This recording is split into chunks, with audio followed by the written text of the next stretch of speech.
If you want to cast the YouTube app from your Samsung Galaxy S26 Ultra to your TV, once you open the YouTube app, then in the upper right side, we should be able to find this icon over here, this rectangle with an icon that looks like a Wi-Fi.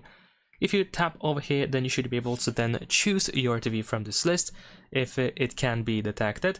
If not, then we can choose link with TV code. You can also find an instruction on how to get that TV code, of course, and how to connect your phone.